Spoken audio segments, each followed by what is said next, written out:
It's the Happy Families podcast. It's the podcast for the time-poor parent who just wants answers now. G'day, this is Dr. Justin Coulson, the founder of happyfamilies.com.au, dad to 6 daughters, husband to 1 wife, and the parenting expert and co-host on Channel 9's Parental Guidance, also the host of this podcast, the Happy Families podcast.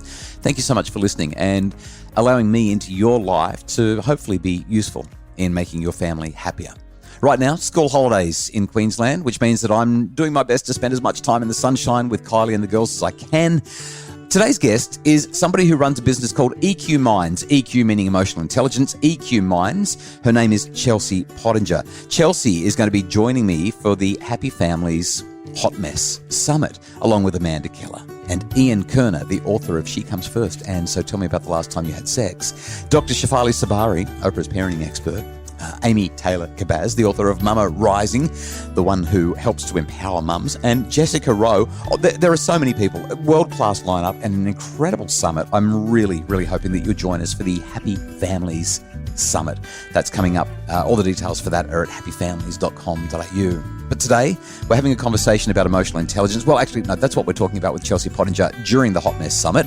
Today, a lightning round with the one and only Chelsea Pottenger. Chelsea, are you ready for this? We are ready. I'm so excited. Now, some of these questions, I'm just going to give you a quick heads up before we dive into it. Some of these questions are designed to make you squirm. I don't know if I will or not, but we'll see how we go. Let's do it. Tell us how many kids you have and how old they are. 1, 7, Clara. Okay. Daughter. Well, that makes my next question really easy for you to answer because do you have a favourite child is question number 2. It's supposed to be a hard one. I know. Yeah, she's amazing. Okay, fair enough. Clara has to be the favourite. Who do you love the most, your husband Jay or Clara? Clara. Wow, let's make sure he doesn't hear this one. What's your He would say the same. He would say exactly the same. You guys are so sweet.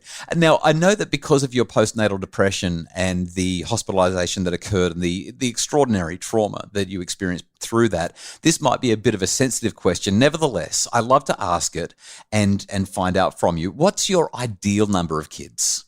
1. And going through postnatal, it has been definitely 1 since then. Pre that, 3. But after having Clara and knowing that I'm vulnerable to that, and also we tried to have more children naturally, but it just didn't happen for us. So I think the universe delivers what you're meant to have on this story. So I'm blessed to just have her. And 1 it is. How do you rate yourself as a parent? 9 out of 10. Wow. Wow, that is a confident answer. You feel like you've really nailed it. You dialed it in. I feel like there's always room for improvement, and I also feel like I've got the most incredible relationship with our daughter, and also, I just feel like I'm really dialed into her. So I'm pretty happy. I love hearing parents who actually back themselves and feel good about their parenting because so many people are struggling, and I think it's inspiring. It gives us all something to work towards to hope that we can actually one day say, I reckon I'm about a 9. I'm doing well. Here's my next one in the lightning round. What's something great that your parents did that you've tried to continue in your parenting? 2 things. 1, always be grateful for what you have. Otherwise, how could you be grateful for anything more? And that has stuck with me time and time again. So it really helps us dial in inwards and don't worry about what we have outwards. And I found that really helpful to teach our daughter Clara. And 2, spring clean your mobile phone. So when I got my first phone at 18, the Nokia 5210, my mum said to me, darling, moving forward, every September, spring clean your phone of anyone that's toxic or bitchy, remove them out of your number, just delete them. I'm like, wow, Mum, that's really ruthless, but it has been vital for my well-being. And because what happens is then you get these incredible human beings around you and your energy, this emotional contagion thing is very real. And so the people in my life are just outstanding. So that has been a really beautiful tip that my mum gave me from a very, very young age. And so I'd say those 2 things. Chelsea, who's the better parent, you or Jay? Jay. Wow, so what, he's 10 out of 10? 9.5. 9.5. What's the hardest thing about being a parent? Hardest thing being about a parent is probably patience. And I think it's just this constant reminder how to be patient, and it's not on your schedule anymore. And you have to be a lot more selfless. If you could spend an hour with your precious Clara at any age, even though she's 7 now, what age would you choose and why? 7, because I know I'd probably say this when she turns 8. I'd probably say 8. Like every phase has been phenomenal. But this age, she just loves the ground I walk on, but she's also like my best mate. So we go and we do horse riding together, or we go for a surf together. She comes away and retreats with me. And it's like I'm hanging out with my best friend, and she's dependent enough, right? So she doesn't rely on me so much physically. She's also psychologically in a good headspace.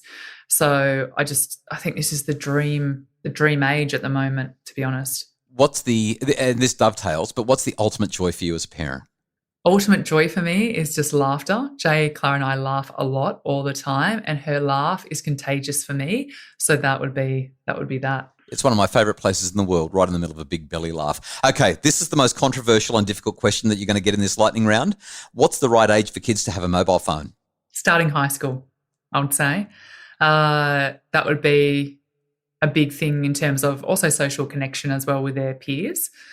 But for me, I mean, we live in a small country town, and I just don't see the necessity until then. What's that thing that your parents always said that you swore you would never, ever say, that it keeps popping out of your mouth? I would say it's if you're not eating all your food, do you know there's starving people overseas? Something like that. And I'm just like, and just say to me, I'll post them the food then in the envelope. And I'm like, that's what I used to say. I used to say that as well. What's Clara's favourite thing to do with you? Horse riding. Yeah. What are you most looking forward to as a parent? The thing that I'm looking forward to the most is seeing where her journey leads her. I feel like that we're so unique as individuals, and, you know, just seeing how this journey unfolds for her is so magical. I'm not steering her in any particular way. I'm just getting her to try lots of different things, and then also giving her as much grounding as I can for her values. And then I just got to let her be a free bird. And that's a hard thing as a parent, but I know that that's really important, particularly in teenage years when they're trying to fly from the nest.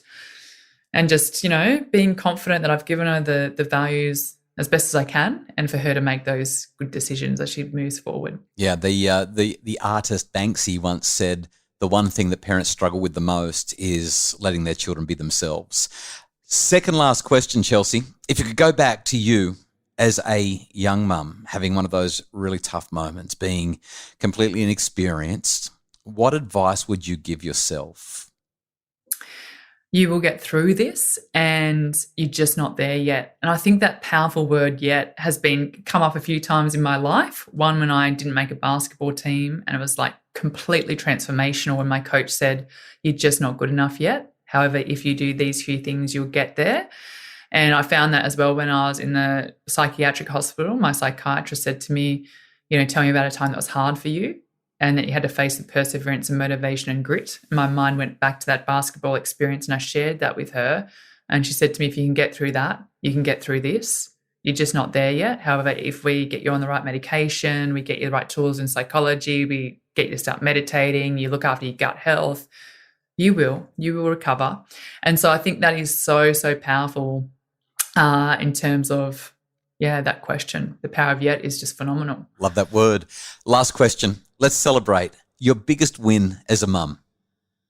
Biggest win as a mum would be when Clara's actually said those words back to me. Mummy, I just can't surf yet.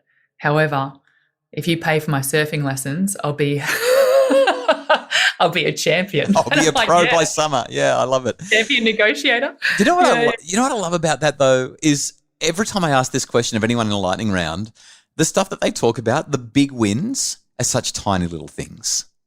We get so much mileage out of the small stuff. It's beautiful. Chelsea Pottenger, acclaimed keynote speaker, author, and somebody who has survived some of the hardest things that people can. It's been a delight. Thanks so much for joining me on the Happy Families podcast. Thank you so much, Justin, for having me. The Happy Families podcast is produced by Justin Rulon from Bridge Media. Craig Bruce is our executive producer. And if you want more info about making your family happier, check out Chelsea's book, The Mindful High Performer. That's Chelsea Pottenger, The Mindful High Performer. Or you can always visit happyfamilies.com.au for more.